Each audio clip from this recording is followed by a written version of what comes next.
Magandang araw po. Sana ay nasa mabuti kayong kalagayan. Ako po ulit si Obet at meron na naman po tayong kwentong ibabahagi sa inyo. Ito po ay naganap sa totoong buhay. Ang kwentong ito ay nangyari sa lalawigan ng Quezon. Ito po ang kwento. Mahilig ba kayo sa mga kababalagan at hindi pangkaraniwan? Parehas tayo. Dahil bata pa lamang ako. Namulat na ako sa mga ganitong bagay. Ako po pala si Baste. Ngunit ang kwentong ibabahagi ko ay tungkol sa aking tiyo. Si Tio Cosme. Siya yung kapatid ng aking ama. Kinatiyo ako lumaki. Doon ako nakatira. Sa probinsya ng Quezon. Sa may Bundok Peninsula. Doon ako lumaki hanggang sa magbinata na ako. Magkakaibigan yan sila Tio. Tatlo sila niyang magkakasanggang dikit. At si Tio Cosme ang pinakamatanda sa kanila. Sa tingin ko, nasa 30 taong gulang siya nun. Noong mga panahon na yun. Sumunod naman sa kanya si Bruno. At ang isa pa nilang kaibigan, si Tungloy. Ako naman noong mga panahon na yun, magbibinata pa lamang. Kaya madalas akong nauutusan nila Tio. Hindi lang po sila magkakaibigan, kundi higit pa sa kaibigan ang turingan nila sa isa't isa. Matalik na magkakaibigan niya silang tatlo. Para lang po sa inyong kaalaman, si Tio po ay may kapayatan. Matangkad, ngunit ang pinakakapansin-pansin kay Tio ay ang napakalaki nitong peklat sa kanyang noo. Sa laki nito, nagkahugis na ito. Ito ay parang hugis mata ng tao. Sa madaling salita, kung titingnan mo si Tio, mapagkakamalan mong nagtataglay ito ng ikatlong mata. Ngunit bukod dun, meron pang kakaibang katangian si Tio Cosme. Pagdating sa espiritual, madami siyang dasal at orasyon na nalalaman. Yung mga Latin, panlaban yun sa mga di maipaliwanag na nilalang. Natutunan niya to kay Lolo. Si Lolo Tagoy. Tinuruan siya ni Lolo ng mga orasyon dahil noong mga panahong yun sa lugar namin at maging sa karatig lugar, buhay na buhay pa ang paniniwalang mga kababalagan. Sa madaling salita, mulat pa ang mga tao noon sa paniniwala sa mga engkanto, sa mga maligno, sa mga laman lupa, at sa mga kwentong aswang. Si Tio Cosme, medyo malungkot ang naging buhay niya. 1 buwan pa lang nang ipinanganak, naulila na siya. Naunang nawala ang kanyang ina sa sakit. Sumunod naman ang kanyang ama na nawala dahil sa aksidente. Nag-iisang anak lamang si Tio Cosme.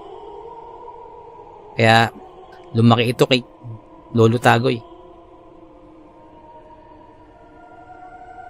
Si Lolo Tagoy naman ay yung tatay ng nanay ni Tio.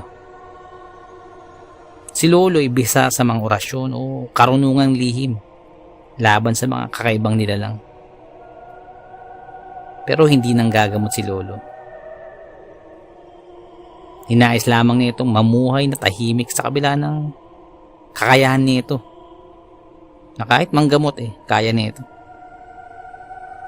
At dahil sa kakayahan ni Lolo, doon din natuto si Tio Cosme. Nahilig din siya sa mga kalaman ng pagtanggol laban sa mga aswang o iba pang hindi maipaliwanag na nilalang. Si Bruno naman, na kaibigan nila mapaniwalain din sa mga ganyan. Naniniwala siya sa mga kababalagan, ngunit ayon sa kwento ni Kuya Bruno, ni minsan hindi pa siya nakakakita pero paniwalang paniwala ito, lalo na sa mga aswang. Sa kanilang tatlo, si Tongloy o si Kuya Tongloy ang namumukod tangi sa kanila sa pangangatawan.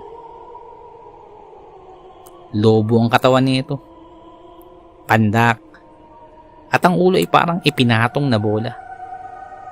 Halos wala na itong leeg. Bukod pa doon, hindi ito naniniwala sa mga aswang o iba pang mga kababalagan. Ang mahalaga lamang sa kanya lumamon. Wala itong sinasanto. Ang pamaalat, maanghang o maasim, binibira ni Kuya Tongloy. Basta ika niya walang lason, kakainin yan. Yung tipong walang kabusugan. At dun sa baryo namin, kilala silang tatlo. Sila ay kilala sa tawag na ang tatlong itlog. Kasi lahat sila may pagkakaparehas. Silang tatlo ay kalbo. Yung kumikintab ang ulo pag tinatamaan ng araw. Hindi sila nagpapahaba ng buhok. Palitan sila sa pag-ahit ng buhok. Kapag may tumubong buhok, aahitin nila agad. Bukod dun, kilala rin silang manginginom sa amin. Kung saan ang festahan, hindi nila pinapalampas yun. Lalo na si Kuya Tongloy, hindi talaga nagpapuli sa lakaran. Gabi-gabi din silang tatlong nagiinuman, lalo na yung lambanog. Lagi ko silang nakikita. Kung minsan nakikisali ko. Pero hindi ako umiinom. Nakikinig lamang ako sa kwentuhan nila at nakikitikim ng pulutan. Si Kuya Tongloy, hindi pwedeng walang pulutan niya pag umiinom. Kailangan laging meron. At ang hilig nito, yung tipong exotic o yung mga pambihira na pagkain sa pulutan. Isang tagay niyan, maya-maya susungkit ng pulutan yan. Tapos magkukwento habang puno yung bibig. Nung binata na ako, madalas na akong napapasama kina Tio Cosme. Dahil sa galing nilang mangaso. Sa pangangaso kasi, isa yun sa pinagkukuhaan namin ng pagkain. Si Tio Cosme ay napakahusay sa airgun. Ang husay niyang gumamit nun. Si Kuya Bruno naman ay magaling sa pana. Napaka-asintado. Si Kuya Tongloy naman, walang alam kundi sasama lang. Sasama lang siya sa pangangaso. Pero siya yung tagadala ng mga nabarel at napa ng ibon. At pag nakadali sila ng mga ibon, tiyak may lambanog sa gabi. Magiinuman silang tatlo nun. Isang araw, habang nagpuputol si Tio ng kahoy para gawing uling sa bundok kasama si Lolo Tagoy, biglang dumating si Kuya Bruno at si Kuya Tongloy. Buddy Cosme! Wika ni Kuya Tongloy kay Tio. Yun kasi yung tawagan nilang tatlo. Buddy, mamayang gabi, punta tayo sa ikatlong baryo. Pestahan. Wika ni Kuya Tongloy. Ako nga pala, Piyesta dun ngayon. Ay sige buddy, agahan ko. Tapusin ko to agad para maagap tayo makapagpamiesta. Sagot naman ni Tio Cosme. Nang marinig naman yun ni Lolo, inantay niya muna makalis yung mga kaibigan ni Tio. Sabay nagbilin si Lolo kay Tio Cosme. Apo, mga itinuro ko sa yung mga dasal, lagi mong tatandaan para sa kapakanan mo rin yun. At sa mga kaibigan mo. Wika ni Lolo Tagoy. Kaagad-agad namang tumango si Tio Cosme na tanda ng pagsunod kay Lolo. Kinahapunan, naggayak na si Tio. Naghilamos, nagbihis, at nagpabango. At dahil gusto ko rin sumama, nagbihis din ako. At sa di kalayuan, natanaw na naming parating na yung dalawang tropa ni Tio Cosme. Mga nakaporma na to.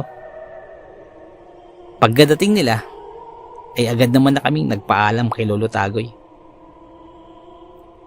Mula sa aming baryo, inilakad namin papunta sa piyestahan. Habang papalapit na kami sa ikatlong baryo, dun sa may piyestahan, ay napapansin na namin yung usok sa bawat mga bahay. Hudyat na mga nagluluto ang mga ito ng kani-kanilang mga handa. Iba't ibang putahe. Bawat bahay iabala sa pagluluto. Marami ding tao dun. At yung iba namang naroon, mga dayo rin na kagaya namin. Maya-maya pa biglang tumulo yung laway ni Kuya Tungloy. Hindi niya naiwasang maglaway. Siguro sa bango ng niluluto na nalalanghap niya. Kasabay naman nun ang pagtunog ng tiyan nito na halatang gutom na sa haba ng nilakad namin. Natawa at napailing na lamang si Tio at si Kuya Bruno nang napansin si Tungloy. Nagpatuloy pa din kami sa paglalakad. Habang naglalakad napansin Tio si Bruno. Bigla itong tumigil na nakatulala. Habang nakatigil, nakatingin lang ito sa isang direksyon. Nakatitig lamang ito dun. At marahang nagsalita. Ang ganda niya. Marinig naman nyo, napatigil kami. Buddy, sinong maganda? Tanong ni Tio Cosme kay Kuya Bruno. Itinuro ni Kuya Bruno yung direksyon na kanyang tinitingnan. Pagtingin namin sa direksyon na tinuturo nito, wala kaming ibang makita kundi yung isang matandang babae na medyo hirap na sa paglalakad. Yun lang ang nakita namin. Kaya inisip ko na lang na nagbibiro ito. Ngunit nung muli kong tingnan ang mukha ni Kuya Bruno, ay seryoso ito. Wala itong bahid ng pagbibiro. Pagkakita sa matanda, nagduda naman si Tio Cosme. Hindi maganda to. Pabulong na sabi ni Tio Cosme. Huwag kang laliw sa akin, basti. Sabi pa ni Tio. Si Kuya Bruno ay nananatiling nakatitig pa din sa matandang babae. At tuloy-tuloy pa rin itong naglalakad patungo sa direksyon na kanyang tinitingnan. Samantalang si Kuya Tungloy naman ay nakatuon pa din ang atensyon sa amoy na nalalanghap. Habang papalapit sa matandang babae, ay iniabot ni Kuya Bruno ang kanyang kamay sa matandang babae. At tangkang makikipagkamay ito at magpapakilala na. Parang kumikilos ito nang wala sa sarili. Iniabot na nito ang kanyang kamay papunta sa matanda. Mukhang hindi pa din nawawala yung paghanga nito dahil kitang-kita namin ang ngiti sa labi ni Kuya Bruno habang nakahawak sa kamay ng matanda. Takang-taka ako sa ikinikilos ni Kuya Bruno. Habang nakahawak sa matanda, ay biglang sinampal ni Tio Cosme si Bruno. Sinampal niya to ng napakalakas. Dahilan upang mapahiga ito sa lupa sa lakas nun. Habang nakahandusay sa lupa, ay nagsalita si Bruno. Buddy, anong nangyari sa akin? Na parang takang-taka kung bakit siya nakahiga sa kalsada. Wala, buddy. Tayo na dyan. Sagot naman ni Tio Cosme na nananatiling kalmado. Pagtingin namin sa matandang babae, kitang-kita mo sa pagbumuka nito ang galit. At bukod dun, pulang-pula ang kanang pisngi ng matandang babae. Dahilan upang tingnan nito si Tio Cosme ng napakatalim na tingin. Tinitigan din ito ni Tio Cosme. Samantalang si Kuya Bruno ay parang wala man lamang naramdaman. Parang hindi ito nasaktan sa malakas na sampal ni Tio. Kaagad-agad ay umalis nun yung matandang babae. Naglakad ito pabalik. Matapos yun tila nabalik na sa wisyo si Kuya Bruno at si Kuya Tongloy. Matapos yun agad na kaming dumiretso sa bahay ng tiyuhin ni Tio Cosme na lolo ko din. Siya si Lolo Larry. Si Lolo Larry ay kapatid ng kanilang tatay na lolo ko. Sa bahay nila Lolo Larry ay bumungan agad sa amin ng iba't ibang klaseng putahe. Umuusok pa ang mga ito sa mesa at pati ang mga bagong sandok na kanin na nakahain.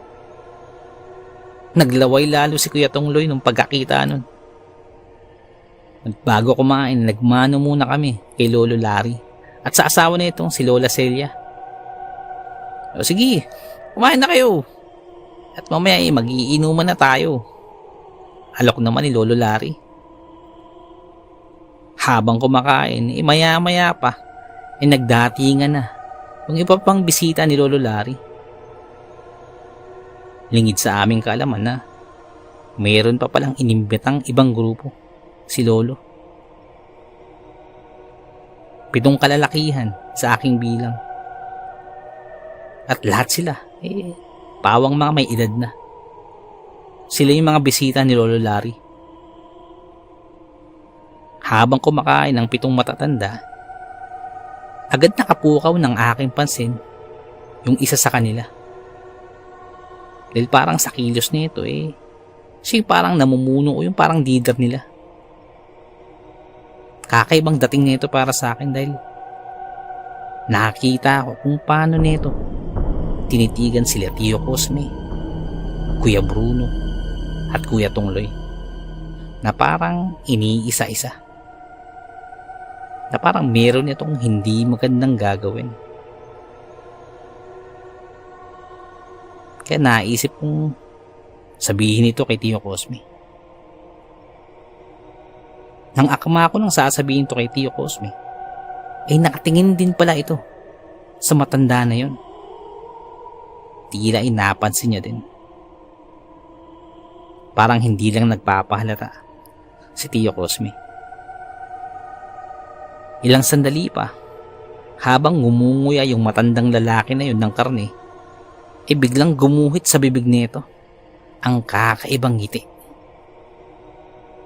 Nung napansin ni Tio na nakita ko din yun sa matanda bumulong si Tio sa akin. Subukan lang niya na isa sa atin ng biktima may kaalala din siya. Pabulong na sabi ni Tio Cosme sa akin. Pagkatapos kumain, konting paindag, iinuman na agad. Hindi naman ako umiinom masyado. Pero sumama din ako para makinig sa kwentuhan. Inilabas na ni Lolo Larry ang isang container ng lambanog. Puro daw yun. At bukod dun santambak yung pulutan nakahatag sa aming harapan. Kami nila Tio Cosme, si Lolo Larry, at ang 7 matatanda ang magkakaharap sa inuman. Kaya nga lamang ang naging tanggero ay ang matandang lalaki na kahina-hinala sa tingin namin ni Tio Cosme. Sa inuman na yun, nagkataon pang magkatabi si Kuya Tongloy sa upuan saka yung matanda. Kaya ibig sabihin nun magkasunod sila ng tagay. Itong si Kuya Tongloy naman hindi pa nag-uumpisa yung tagay, maya-maya na yung papak sa pulutan. Na siya namang ikinatuwa ng matandang tanggero. Sa unang bugso ng inuman maayos naman. Wala naman naging problema. At doon pinakilala pa ni Lolo Larry kami. Nila Tio Cosme, yung mga kaibigan niya. Sa mga kaharap namin doon sa inuman. Pero hindi inaalis ni Tio ang tingin sa matandang tanggero. Para kasi itong binabana sa kinauupuan. Hindi ito mapakali. Yung parang napapadumi na pinipigil pero pinipilit ngumiti. Si Kuya Bruno naman natural lang sa inuman. Nakikipagkwentuhan ito sa iba pang matandang kasama ng tanggero. Habang nagiinuman at nagkwekwentuhan, ang amo ang bait at magiliw yung matandang tanggero niyo kay Tongloy. Natutuwa ito sa katakawan sa pulutan ni Kuya Tongloy. Sige lang ito ng sige kay Kuya Tongloy. Parang inudyokan pa lalong kumain. Nang maya-maya pa, habang abala ang lahat sa kwentuhan, inapansin ko na lamang na nakatingin lang si Tio Cosme sa may tanggero. Napatingin na rin ako sa tanggero. Hawak ng tanggero ang tagayan ng lambanog na may laman. At seryoso itong bumubuka ang bibig nito na parang may inusal. Nakapikit lamang ang mga mata nito. Ngunit habang bumubuka yung bibig, walang tunog na lumalabas. At pagkatapos nun, ibinigay nito kay Kuya Tongloy ang tagay na inusalan. Walang ano-ano yung nagsalita si Tio Cosme ng madiin. "Sandali, tatay!" sabi nito sa tanggero. Ngunit sumagot naman si Kuya Tongloy. "Sandali, buddy!" wika ni Kuya Tongloy kay Tio Cosme. Habang ngumunguya, kinuha nito ang tagay ni inabot sa kanya ng matandang tanggero. Kinuha yun ni Kuya Tongloy. At walang pag-aalinlangang idinaretso yun patungo sa kanyang bibig. Biglang natigilan ng lahat ng mga kainuman namin. Napatingin agad ako kay Lolo Larry. Nakangiti ito ng mga sandaling yun. Nang biglang magsalita ng malumanay si Tio Cosme kay Tongloy. "Buddy, ibalik mo kay tatay yung tagay." Kaya medyo napatigil si Tongloy sa pagtagay. At sumagot ito. "Pero buddy," wika ni Kuya Tongloy. "Ibalik mo!" Mabalasik na sigaw ni Tio kay Tongloy. Nahalatang galit na si Tio Cosme. Ang matandang tanggero naman, biglang namilog ang mga mata. At nananatiling nakaawang ang bibig nito. At nagsalita ito. Teka, Totoy. Hindi ko tagayan. Kakainom ko lang." sabi ng matanda kay Tio sa mahinahon na salita. Tapos nagtaka ang lahat. "Basta," sabi ni Tio. "Mawalang galang na po, tatay. Pero inumin niyo po yung tagay na itinagay niyo sa kaibigan ko nang magkaalaman na tayo ngayon dito," sabi ni Tio Cosme. Kaya sumagot na si Lolo Larry. "Sige na, Tatay Kanor. Kunin mo na at inumin mo na yan." Pagbigyan na natin ang gusto ng pamangkin ko. Isang tagay lang naman siguro. Napapansin ni Cosme na hindi ka nalalasing. Dinadaya mo siguro sila. Pabirong wika ni Lolo Larry. Si Kuya Bruno naman hindi na nagtaka. Dahil alam na nito ang ugali ni Tio Cosme. Muli nagsalita yung tanggero. Pero tapos na ako eh. Yun lang ang tanging naisagot ng matandang tanggero. Wala na rin itong nagawa kundi ang kunin ng tagay. Nang hawak niya na yung tagay at akmang ilalapit sa bibig niya dahan-dahan, ay muling nagsalita si Tio Cosme sa kanya. Huwag kang uusal na pawalang bisa sa inilagay mo dyan. Pagkarinig doon agad na itong ininom ng matanda. Matapos yung inumin, ikinuha ni Tio Cosme ang tagay ng lambanog na pinag-inuman ng matanda. Nang hawakan niya ito, bigla na lamang itong pumutok. Nabasag yung tagayan. Maya-maya pa bigla na lamang nagkikisay yung matanda hanggang sa humandusay ito sa sahig na bumubula ang bibig. Ngunit ang likidong lumalabas sa bibig nito ay kulay itim. Biglang nabalot ng takot yung silid. At ang mga bisita ni Lolo Larry, natakot lahat. Ang matandang tanggero ay agad-agad na binawian ng buhay. Mawalang galang na po. Hindi ko po papayagan ni isa man sa aking kaibigan ang bibiktimahin nyo. Tio Larry, pasensya na po. Pasensya na po sa kaguluhan.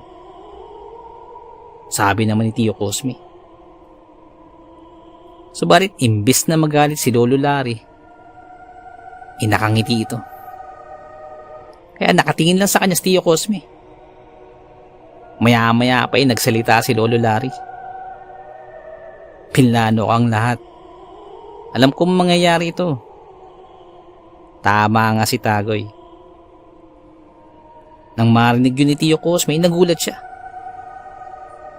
At nagpatuloy pa sa pagsasalita si Lolo Larry.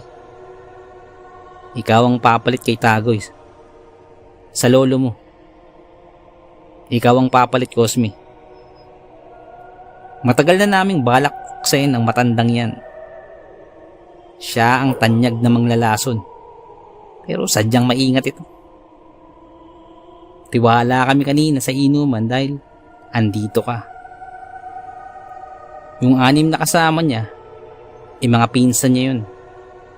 Walang alam yun sa kakayahan ni Kanor. Matindi ang lasong binigay ni Kanor sa kaibigan. Natutuwa siya sa mga matatakaw sa pulutan.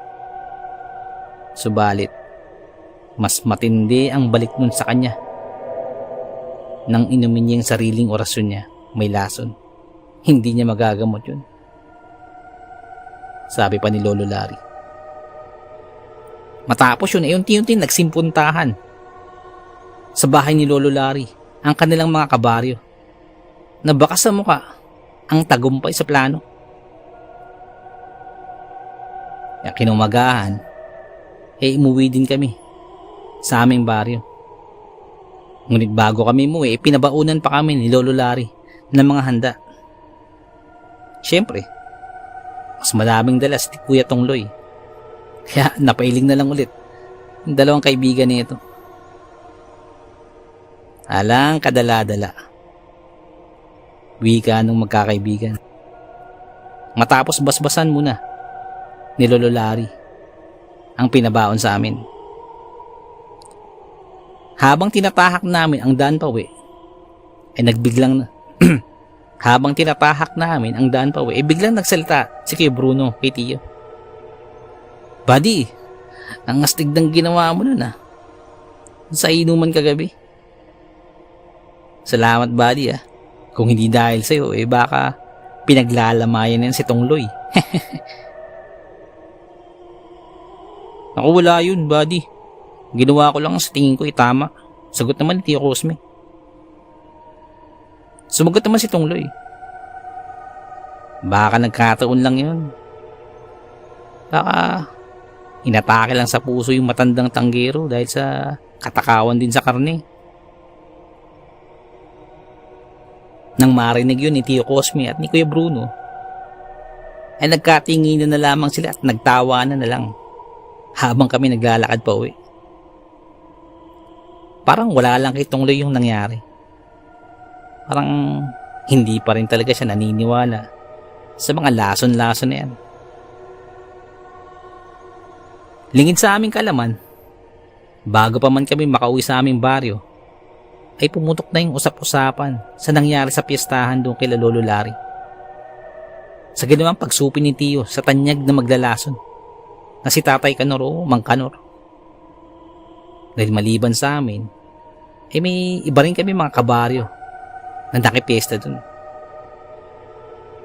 Kaya pagdating namin sa aming baryo, may nakasalubong kaming lalaking may edad na rin. Mabuti ang ginawa mo, Cosme. Manang-manang ka talaga kay Mang Tagoy. Mabuti at naibalik mo yung lason kay Mang Kanor. Wala na siyang mabibiktima pa. Wika ng matandang lalaki. Ay, wala po yun. Sadyang nagkataon lang ang lahat. Tugod naman ni Tio Cosme. Bago silang tatlo ay maghiwa-hiwalay sa daan, ay nagpabaon ng salita si Tungloy sa dalawa. Mga buddy, ano kaya kung mangaso tayo nang maipupulutan natin mamayang hapon? May alak pa sa bahay. Madami yun. Tira yun nila tatay. Purong lambanog yun. Kukuhanin ko yun mamayang gabi. Wika na ito, sabay ngiti. Pagkarinig ay kaagad-agad namang sumang-ayon yung dalawa. Pagdating namin ni Tio sa bahay ni Lolo Tagoy, agad kaming nagmano at inilapag sa mesa ang dalang ulam na galing sa piyestahan. Habang isinasalin ko na sa mga mangkok ang ulam, si Tio naman ay papasok na sa kwarto niya para magpahinga na. Nang magsalita si Lolo Tagoy, Apo, salamat at napalaki kitang mabuting tao. Sumugat naman si Tio ng salamat din po, Lolo, sa pag-aaruga. At kumiti na lamang na waring alam na nito ang nasa isip. Maaaring alam na ni Lolo yung nangyari sa pistahan. Patapos yun, nagpahinga na si Tio Cosme. Ako naman tinulungan si Lolo Tagoy sa mga gawaing bahay. At mga bandang hapon siguro mga ngaso na silang tatlo. Ako naman natapos ko na yung mga ginagawa ko. Kaya nagpasya rin akong sumama sa kanilang tatlo para mangaso. Para may pang-ulam din kami.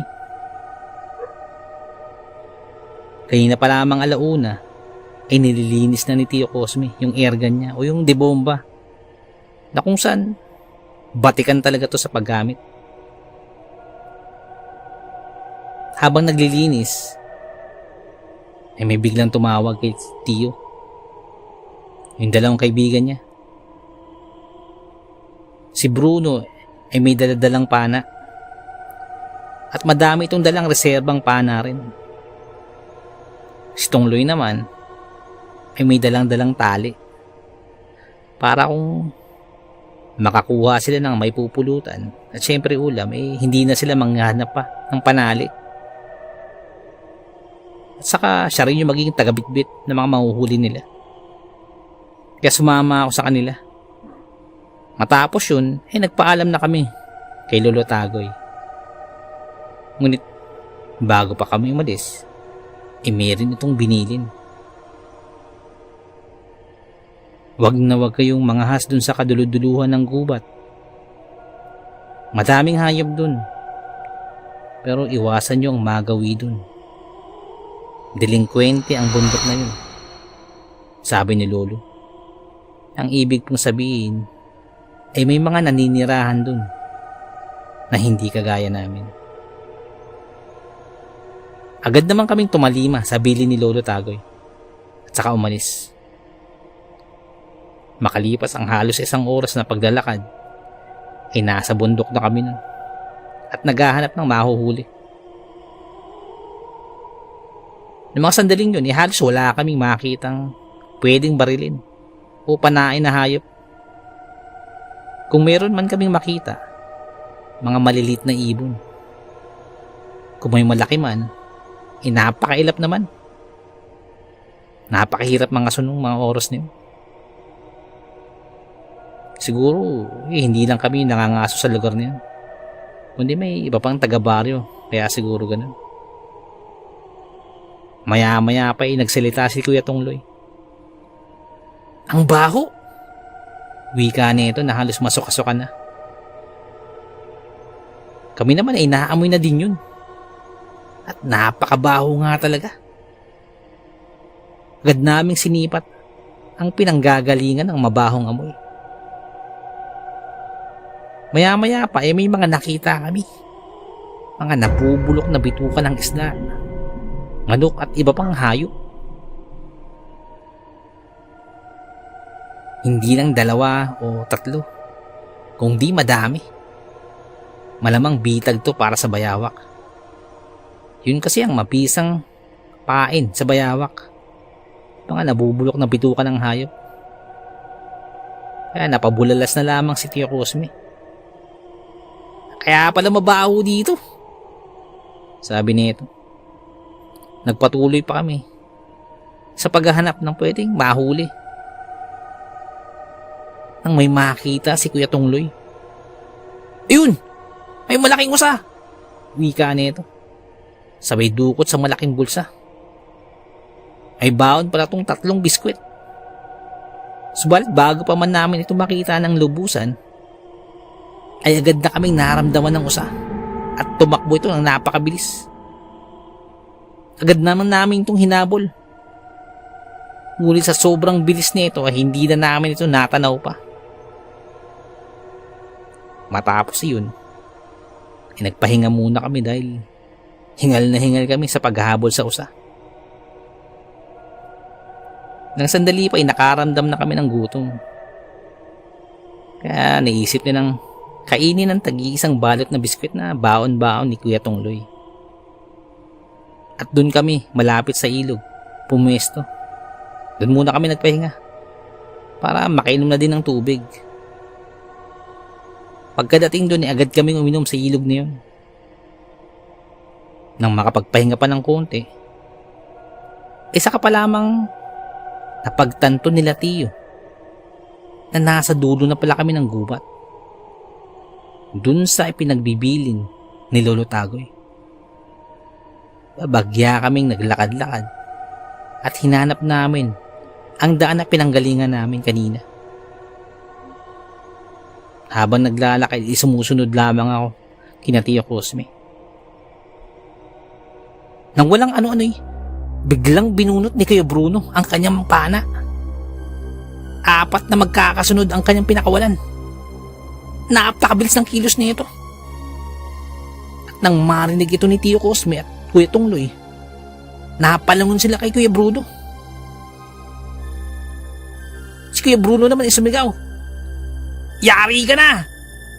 Pagtingin namin sa malaking puno, ay nakita namin ang isang malaking bayawak.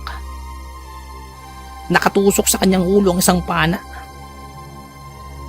Nakadipa ito, habang ang tag-isang paa nito ay may pana din. At ang pang-4 na pana ay sa tiyan nakatama. Halos hindi na ito makagalaw. Nakatusok lang ito sa punong kahoy. Ang buntot na lamang na ito ang nakakagalaw. Tuwang-tuwa silang 3, lalo na si Kuya Tongloy. Sa laki nito, kahit umuwi na kami. At maging ako nakisaya na din sa kanila. Kaya nilapitan na namin yung bayawak.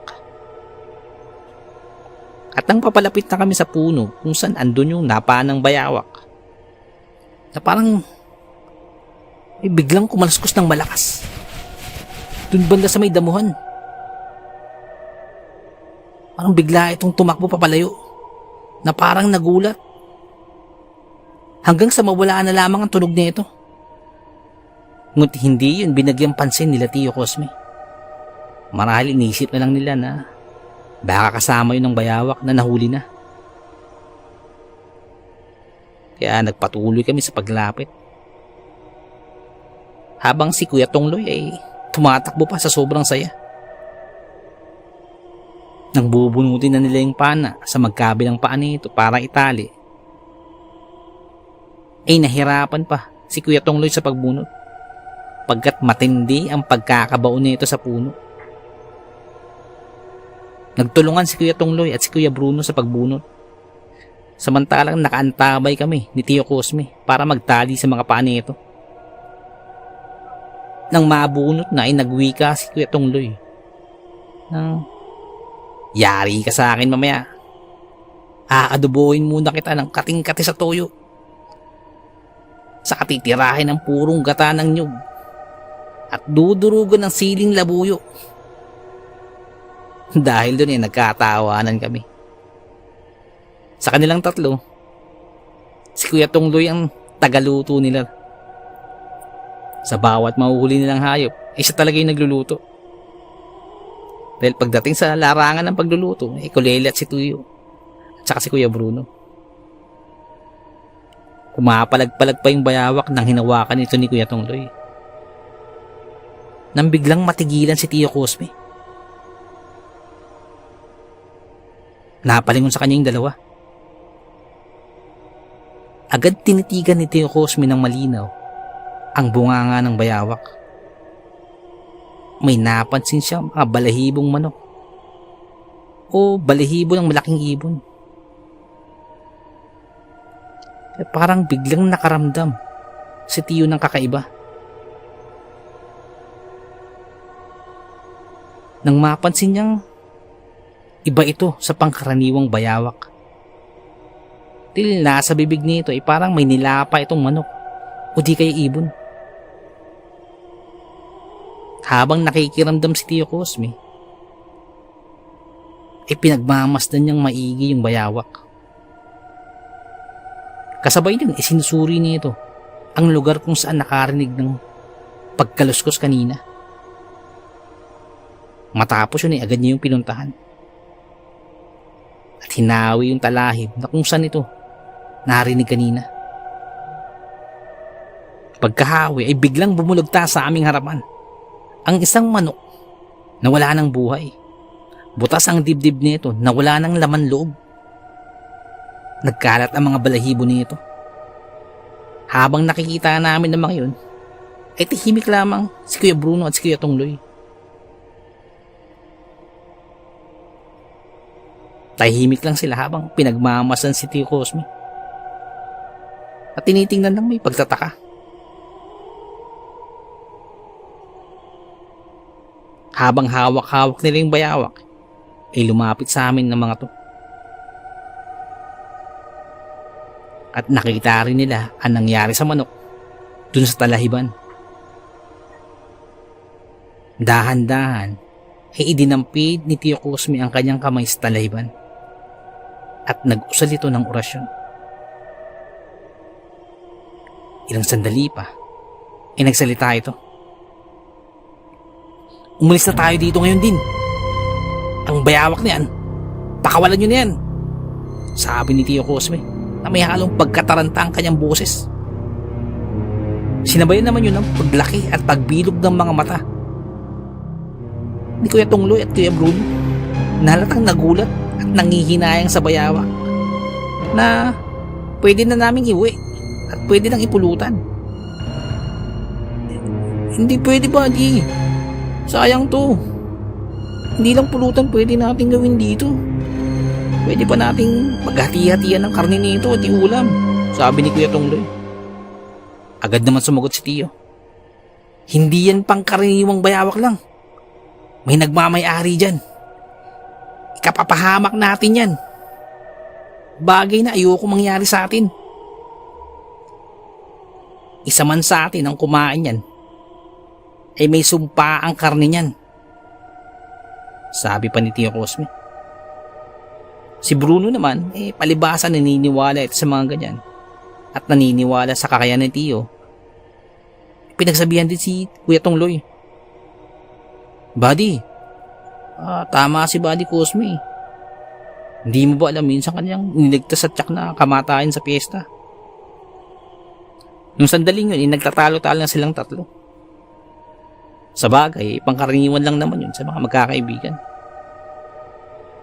Kaya lang, sa oras na yun, dalawa laban sa isa. Maya-maya pa, tumaas na din ang boses ni Tongloy.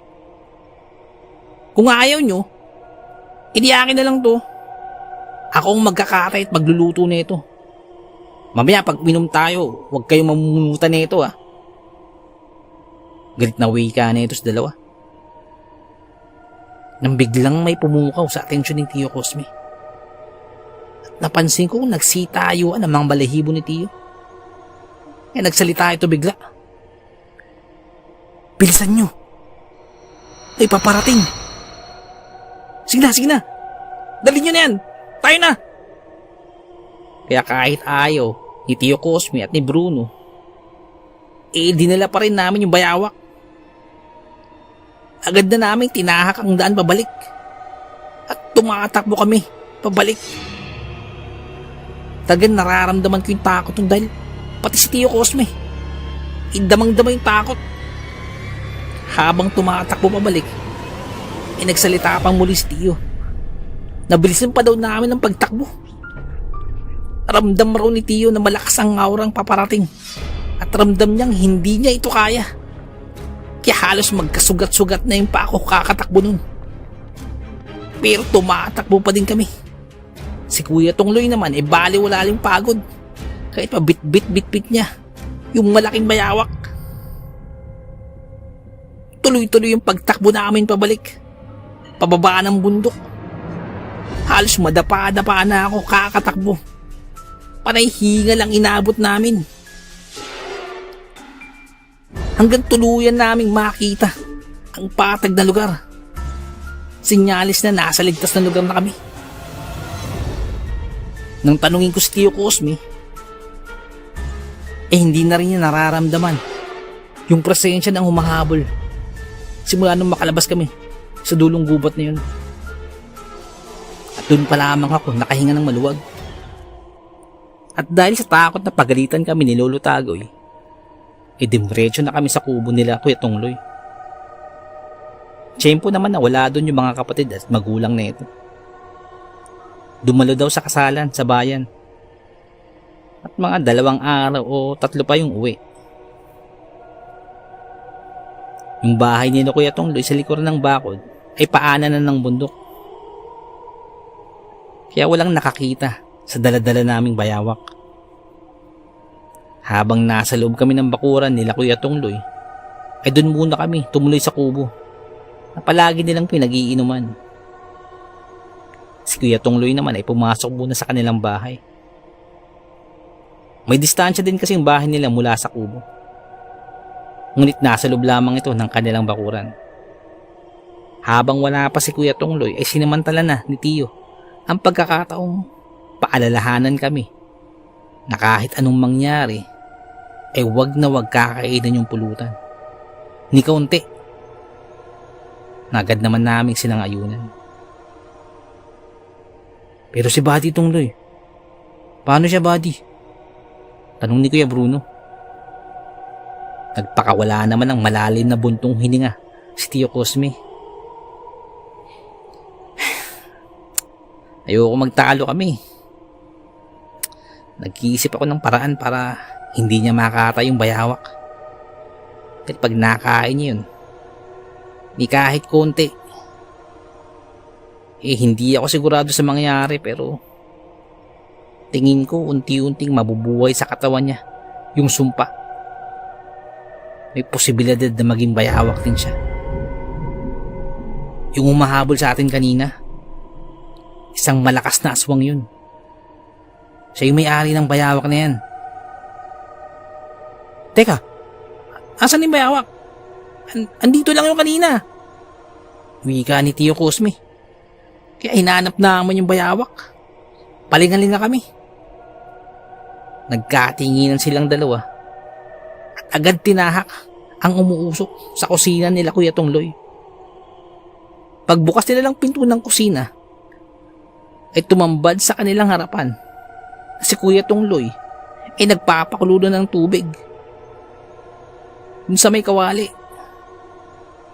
At abalang-abala na hinuhubaran na ng balat ang wala ng buhay at wala ng ulong bayawak. Agad namang pinagpawisan sila Tiyo at nakaawang ang bibig nila sa pagkabigla at pag-aalala. Dahil napakabilis ng pagkilos ni Kuya Tungloy na hindi man lang namin napansin na siya na pala yung nagluto nitong bayawak. Talagang sabik na sabik ito sa karne ng bayawak. Ang maya-maya pa tumingin ito sa amin. Buddy, kaya ko na to. Stay put na lang kayo sa kubo. Lalabas na lang ako pag nakasalang na to. Saka, Buddy Bruno, ilabas mo nga muna yun. Sabay turo sa nguso nito sa isang lalagyan ng Wilkins na lambanog ng laman. Halos kakunti pa lang ang bawas nito. Napatingin naman si Tiyo sa mesa dahil nakita niya ang mga kinayod na nyug na siguro ay nasa 4 na pirasong nyug yun at mga toyo at iba pang mga rikado na gagamitin nito. Napatingin din naman si Kuya Tungloy kay Tiyo na nakatingin sa mesa at nagsalita ito. Buddy, huwag ka na magtaka. Bago pa lang tayo umalis kanina, hinanda ko na yung mga yan. Dahil umaasa talaga ako na may makukuha tayo. Tiwala ako sa galing nyo. Sa ngalan ng pangangaso. Wika na ito na parang inuuto pa sila Tiyo. Sa bagay, totoo naman yun dahil hindi pa sila nangaso na nabigo sila. Lagi silang may nahuhuli.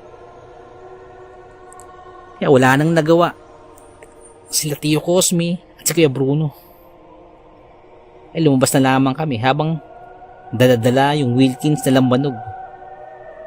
At pinahabulan pa sila ng Tungloy na mag-utay-utay na sila sa labas. Dahil pagluto na yung karne, saka pa lamang sila lalabas. Habang nasa kubo na kami, ay lalong lumalalim ang pag-iisip ni Tio Cosme. Ayaw niyang mapahamak ang kaibigan. Ngunit ayaw din niyang magkasira sila sa tagay. Yun bang ayaw niya maskira yung samahan nila. Sabay tagay ng lambanog na parang gumuguhit sa lalamunan niya yung tapang. Wala akong laban sa nilalang na nag-aalaga sa bayawak na yan. Siguro, ito na siguro talaga yung katapusan ng kaibigan natin. Sabi ni Tio Cosme. Kuya Bruno. Sabi pa ni Tio Cosme, hindi naman siya pwedeng lumapit sa lolo tagoy namin. Tiyak magagalitan kami nun. Kaya inilihim niya to. Samantala, si Kuya Tungloy nasa lutuan pa din habang inaadobo niya ang bayawak sa toyo. Hindi pa man ito naluluto ay nakikita ko na itong pakurot-kurot dun sa may inadobo niyang bayawak. Parang tinitingnan ko medyo malambot na. Sabay tikim sa lasa ng sabaw.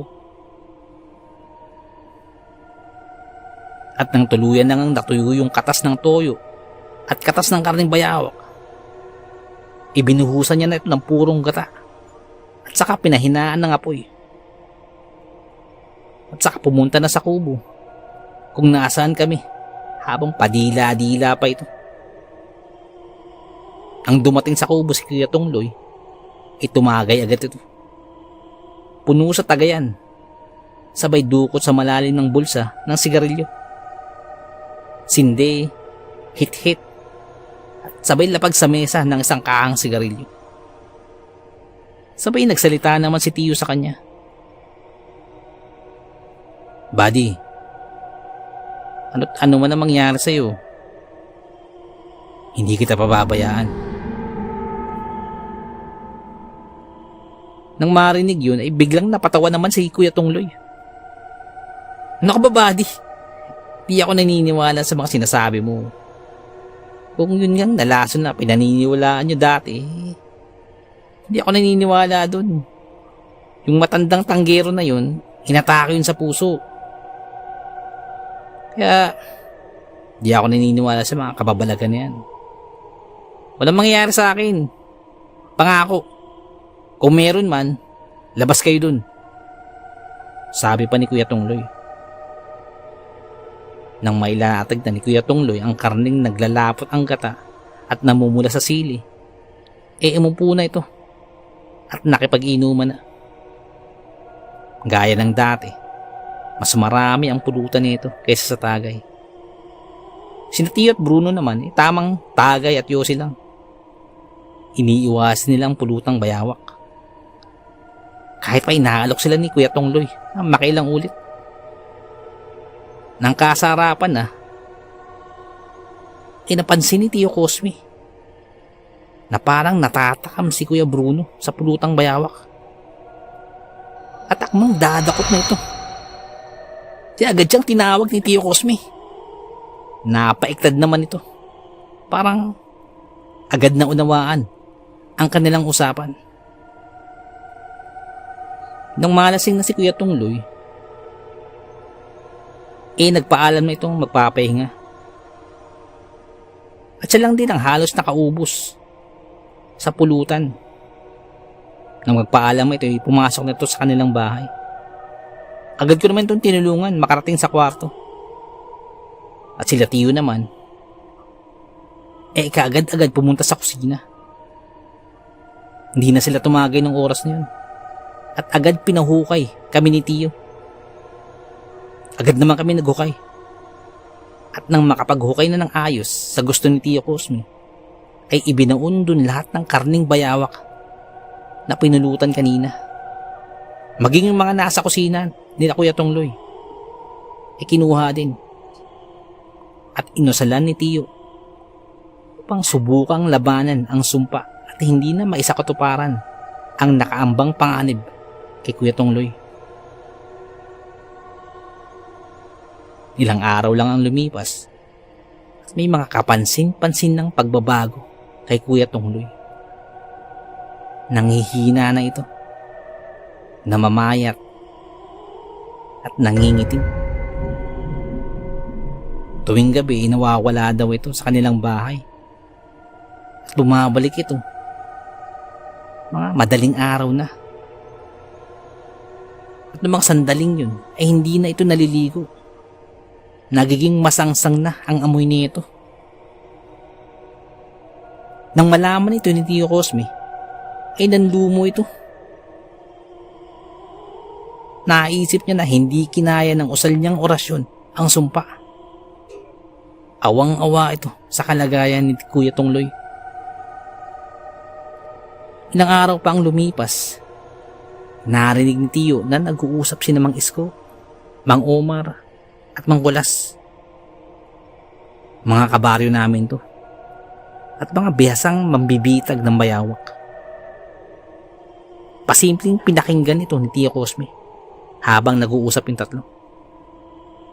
Pare, hindi tayo makakapaglatag ng bitag sa bayawak. Gawa ng bituka ng manok na sinabit ko sa puno ng mangga.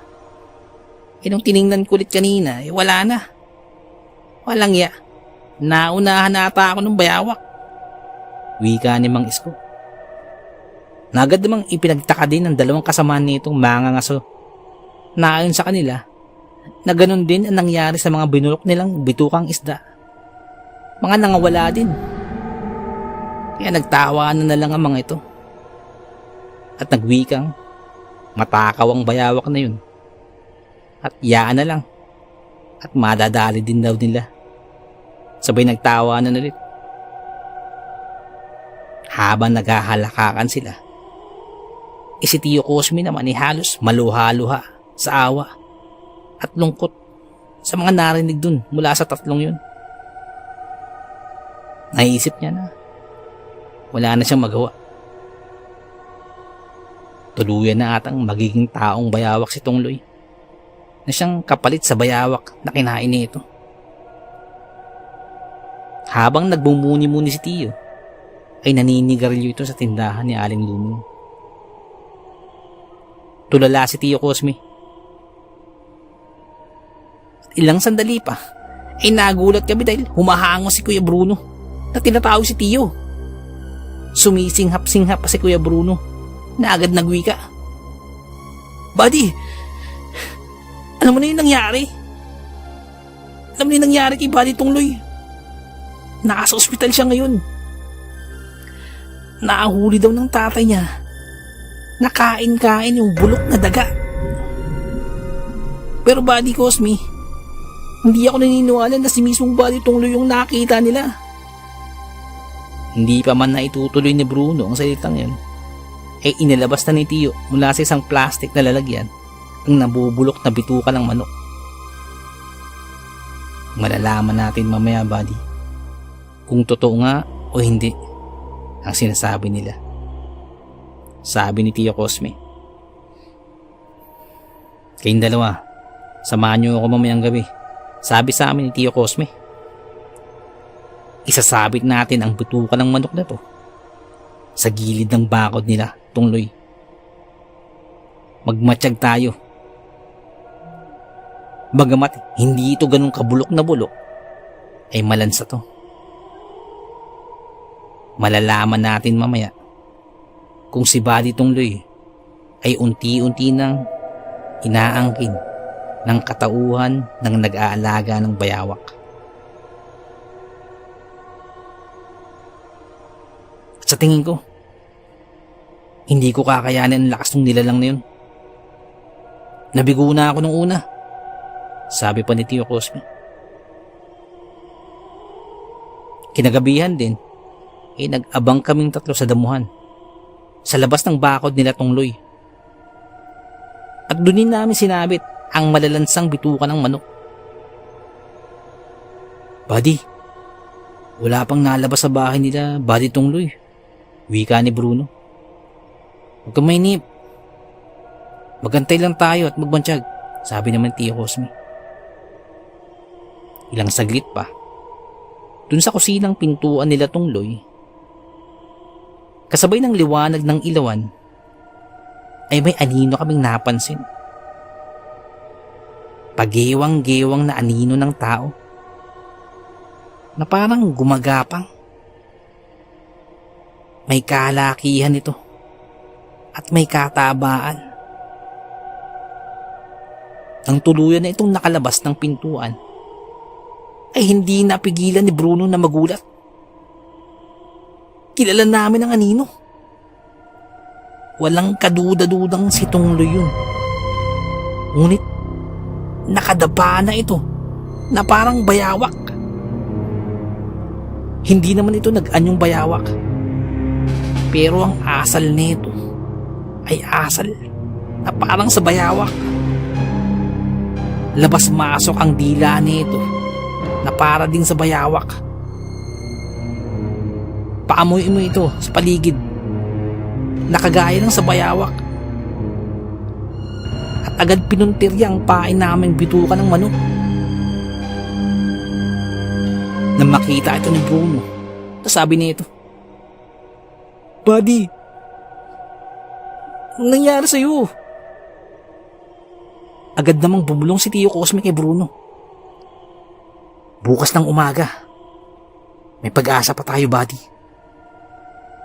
Sa abot ng aking makakaya o sa hangganan ng alam kong orasyon, pipigilan ko ang kakaibang nilalang na nagmamay-ari dun sa bayawak na yun. Subalit imbis na pagsang-ayon ang inaasahan ni Tio kay Bruno, ay bigla itong umiyak at nagwala. Sinisisi nito ang sarili bakit niya pinag-interesan ang bayawak na panain. Hindi niya alam na ganun ang mangyayari kay Tungloy. Tanging awa ang nakikita ni Tio sa mga mata ni Bruno. Nakagaya rin ang nararamdaman niya.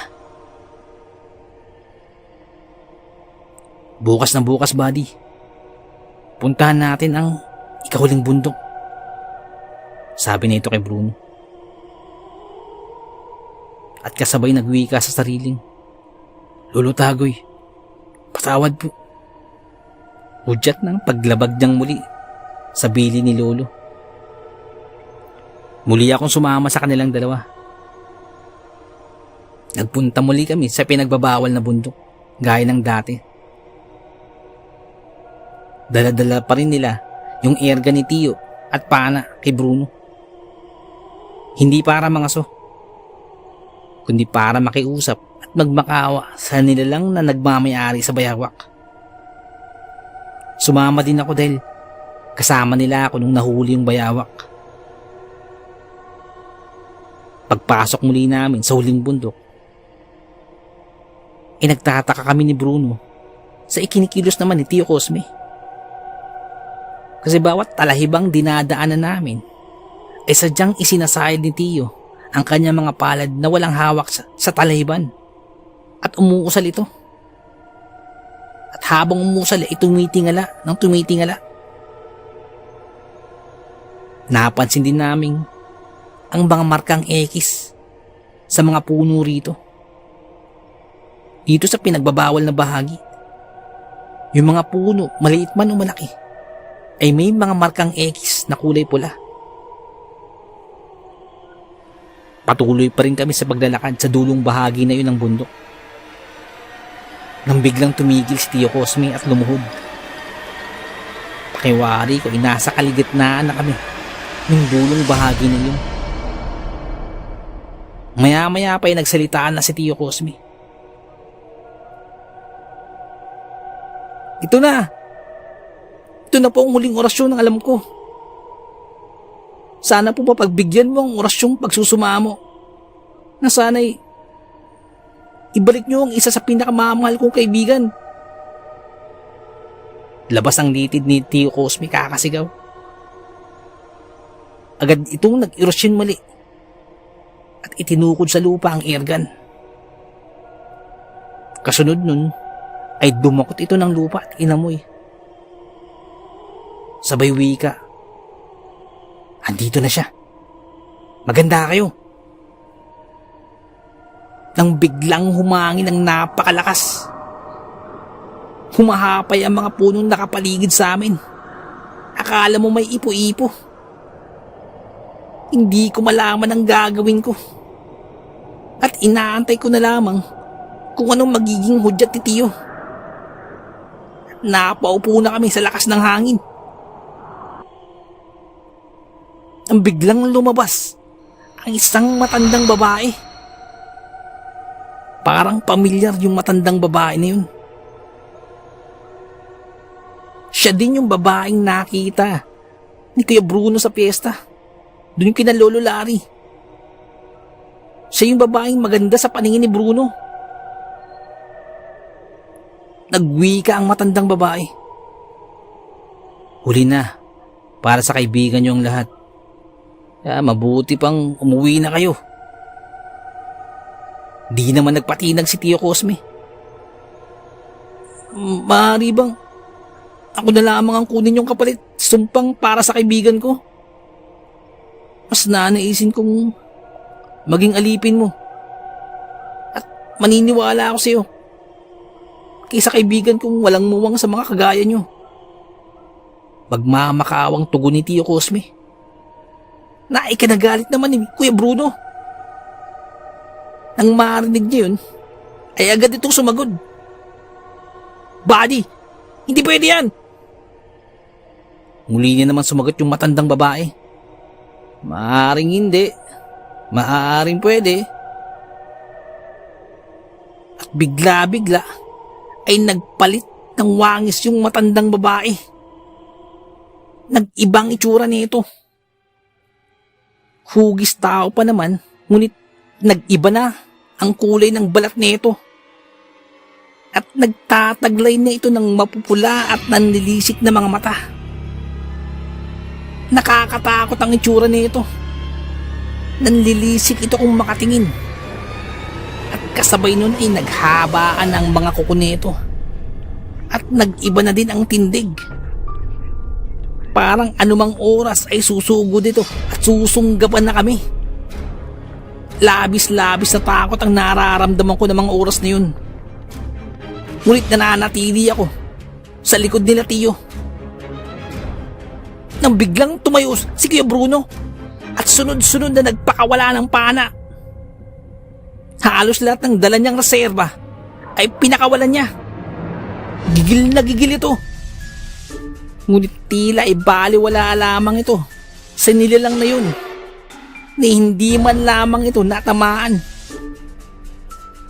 Kahit gaano pa kaasintado tong si Kuya Bruno, ay walang tumamang pana sa nilalang na yun. Lalong biglang nag-iba ang tindig ng nilalang. Naghahanda ng dambahan na kami. Aatake na ito sa amin. Kaagad-agad ay nag-orasyon muli si Tio Cosme. Parang nag-usal siya ng pampatigil o pamako sa kalaban. Alam niyang wala yung katiyakan dahil higit na mas malakas ang nilalang na yun kaysa sa kanya. Kitang-kita ko ng panghihina ni Tio sa kawalang pag-asa. Sapagkat una pa lamang alam na ni Tio ay hindi niya kaya yung kalaban. Pasugod na yung aswang sa amin. Parawakasan kaming mga pakilamero. Tumalon ito ng sobrang liksi. Parang hindi na umubra yung orasyon. Nakalapit na ito sa amin. At iniubang na ang mahabang kamay nito na nagtataglay ng matatalas na kuko. Tatagpasin na ang mga leeg namin. Saktong yun ay bigla itong tumigil. Kaya biglang napatingin si Tio. At naisip ko, tumalab nga ba yung orasyon? Ilang saglit pa ay nakarinig kami ng boses mula sa aming likuran. Ang boses nito ay medyo hinihingal at medyo kinakapos pa. Nang lumingon kami, ay si Lolo Tago yun. Nakataas ang kanang kamay at halatang napagod dahil sa layo ng nilakbay. Apo, Cosme, ang mga orasyong tinuro ko sa'yo ay gagana sa kahit anong paraan. Pero pakatatandaan mo dapat malakas ang loob mo. Ipakita mo sa kalaban mong kaya mo siya.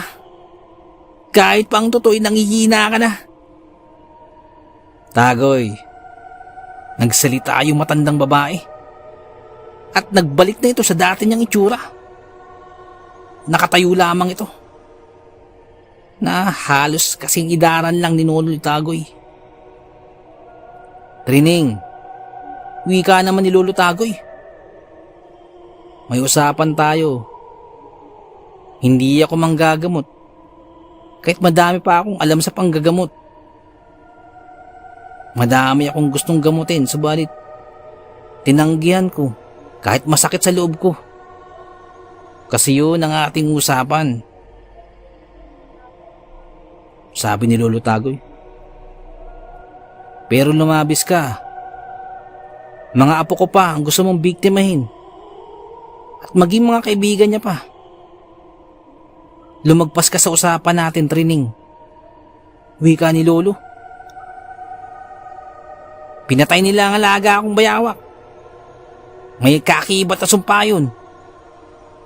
Wika ni Trining kay Lolo Tagoy. Samantalang kami takang-taka sa batuhan ng salita ng dalawa.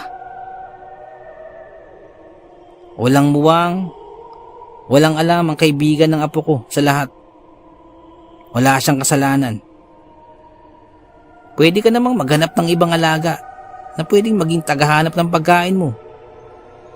Tugon ni Lolo. Ang mga eki sa mga puno, Trining. Papawalang bisa ako ang orasyon. Nang sa ganun malaya kang pumunta sa baryo.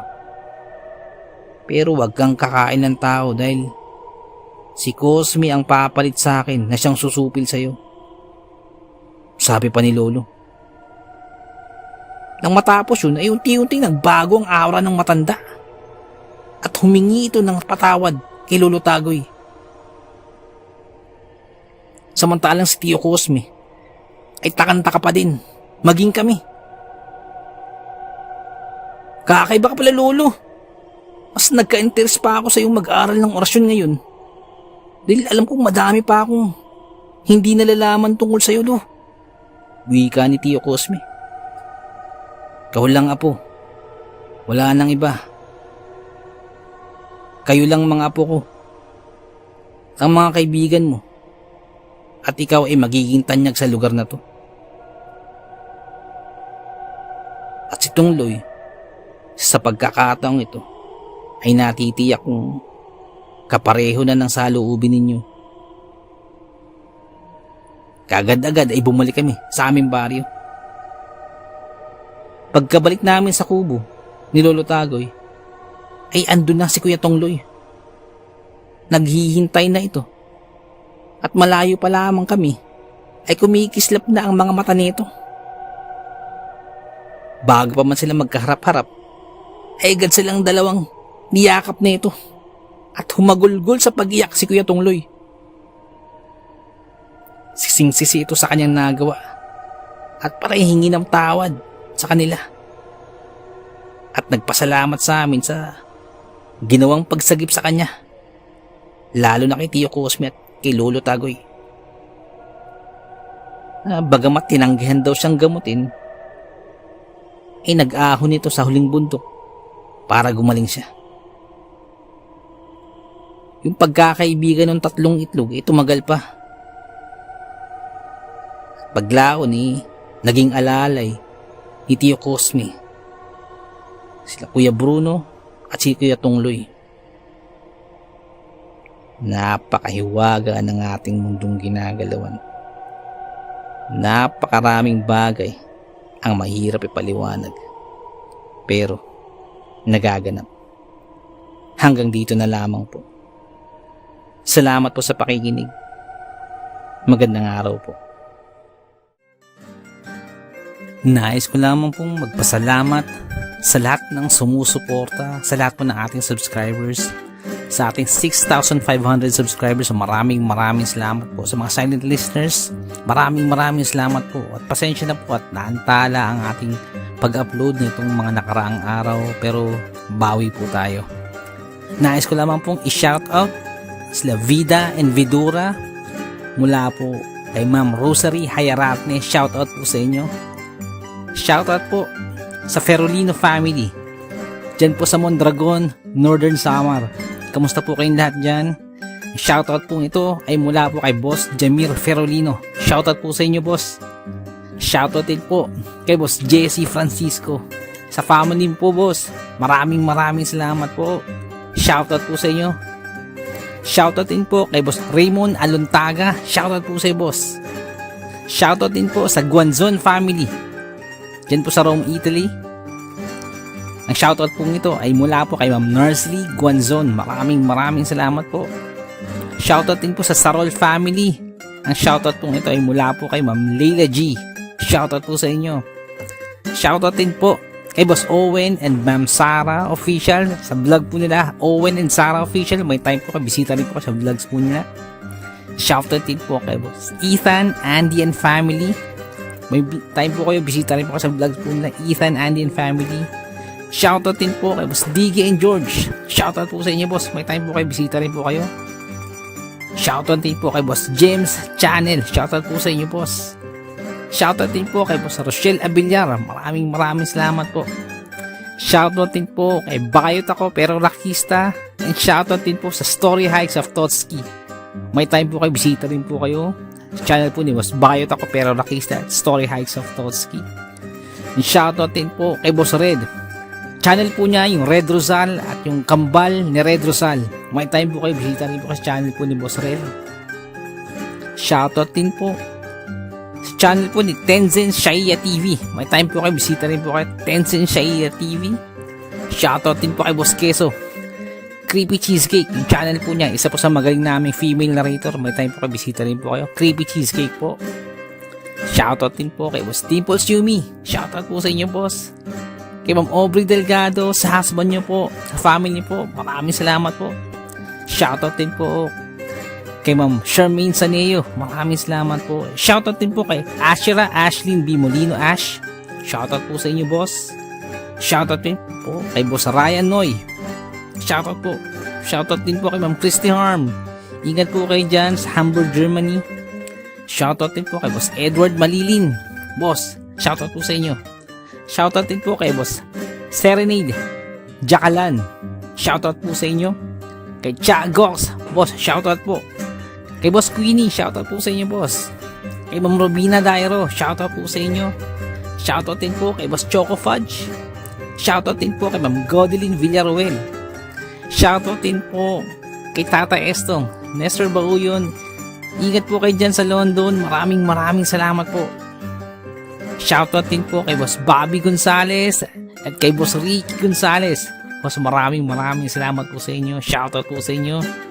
Shoutout din po kay Ma'am Nay Buenaventura dyan po sa Korea. Ingat po kayo dyan, ma'am. Shoutout din po kay Boss Sai 1986 Vlog. May time po kayo, bisita rin po kayo. Sai 1986 Vlog. Shoutout din po kay Maribel Salcedo. Maraming salamat po. Ingat po kayo dyan. Yan po sa Iloilo. Shoutout din po kay Boss JC. Helpful Tips by JC. Kung may time po, bisita rin po kayo sa channel niya. Pinapakita niya po yung mga gaming po niya. Shoutout din po kay Ma'am Carmelita Mabanag. Shoutout din po kay Maricon Trindad. Shoutout din po kay Boss Ray Nusog. Boss, maraming salamat po. Shoutout din po kay Boss Remy. Remy's Kapampangan Recipes. Kung may time po kayo, bisita rin po sa channel po ni Boss Remy. Marami po kayong matututunan kapag luluto po. Napakasarap po. Shoutout din po kay Boss Raymond Glover. Maraming salamat po, boss. Shoutout din po kay Ma'am Charlene Gumansing dyan po sa Oman. Ingat po kayo dyan. Shoutout din po kay Ma'am Ana Sato. Ma'am, maraming salamat po. Kay Boss Rica Acebuche dyan po sa KSA. Ingat po kayo dyan. Shoutout din po kay Boss Annalyn. Maraming salamat po. Napakagandang comments po. Shoutout din po kay Boss Vinci Mayo. Maraming salamat po sa mga kasama niya po dyan sa store. Maraming salamat po. Kay Ma'am Olympia Pelgoni, ma'am, maraming salamat po. Shoutout po sa inyo. Shoutout din po kay Ma'am Eriza Miguel. Maraming salamat po sa pagsuporta, ma'am. Shoutout din po kay Boss Aaron Miguel. Boss, maraming salamat po. Kay Boss Iron Chris Ranke, boss, shoutout po sa inyo. Kay Boss Adrian Ramos, shoutout po sa iyo, boss.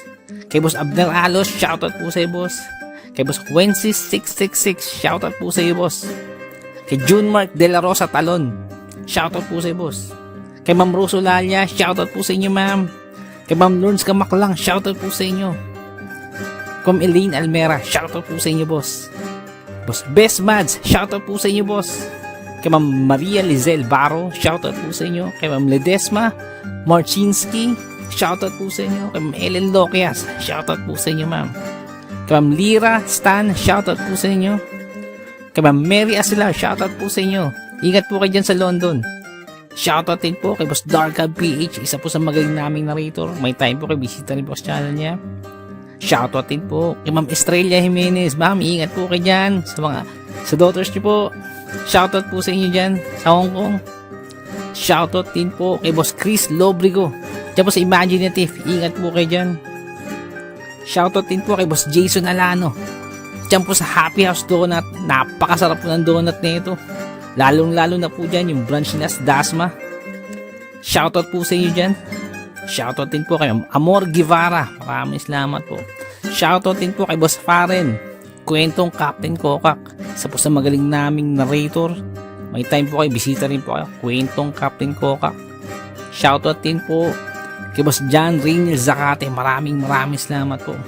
Shoutout din po kay Boss Alex Southern Mindanao Creepy Experience. Boss, maraming salamat po. Shoutout din po kay Boss Jimmy Pandong. Boss, shoutout sa iyo. Kay Boss Lee Valdenaro, shoutout po sa iyo, boss. Kay Boss Jasper Real Stories, boss, shoutout po sa inyo.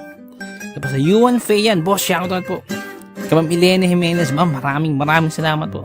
Boss Mario Danilo Tabula Jr., shoutout po sa iyo, boss. Kay Boss Young's Life, boss, ingat po kayo dyan sa Japan. Boss Queen Blocker, maraming salamat po. Kay Boss Christine Sanos, shoutout po sa iyo, boss. Shoutout din po kay Boss Deep Red Mystery Files, isa po sa magaling namin female narrator. May time po kayo, bisita rin po sa channel niya. Deep Red Mystery Files po.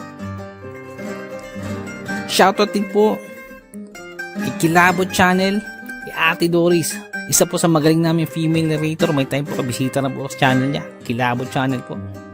Shoutout din po kay Boss Jan Apuro. Kinaibigan po ninyo ang ating kwento. Pakit na po ang like button, pati na din po ang subscribe. Pa-click na rin po ang notification bell para update po tayo sa ating mga kwento. Kung may nais po kayong sabihin, pakiiwan lang po sa ating comment section. Maraming salamat po.